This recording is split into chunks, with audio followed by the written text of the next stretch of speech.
قدرمنو عزتمنو نن سبا په مسلمانانو کې دغه فیشن دغه ډرامو د فلمو هغه اثر لویدلی دی چې زنانې د مسلمانانو په کورونو کې و خپلو کوچني لوڼو ته هغه لباس ور اغوندي چې شرعا هغه لباس جایز نه دی. زموږ کتابونه لیکي، دا یو کتاب دی د مسلمانانو د تباهی اسباب صفحه نمبر 250.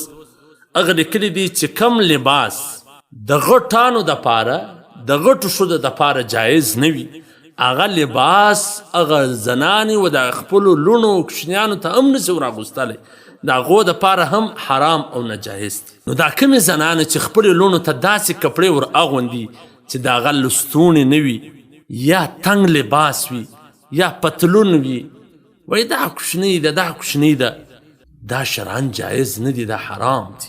چې ستا دپاره جایز نه ده، ته نه اغوندې، دا مور ته وایم ته نه اغوندې، نو په دا کوچنۍ لور یې ولې اغوندې؟ دا مسلمانانو زنانو ته دا پکار ده چې د کوچنیوالي څخه د خپلې لوڼې په شرعي پرده باندې عادت کړي. دا کوچنیوالي څخه هغه په دې پوه کړي چې مخ به پټوې، لاسونه به پټوې، دغسې د خپل ځان عزت به خوندي کوې، د خپله پرده به کوې، چې د کوچنیوالي څخه په دغه چادري او په غټ لباس باندې عادت کې، نو چې غټه سي هغه به بیا په دا شرعي لباس نه شرمیږي. نن زموږ خوندې په چادري شرمیږي، دا وجه دا ده چې د دوی مندو د کوچنیوالي څخه دوی په دغه لس لباس باندې عادت کړي. نو په دې کې باید غفلت ونه کړو عزتمنو.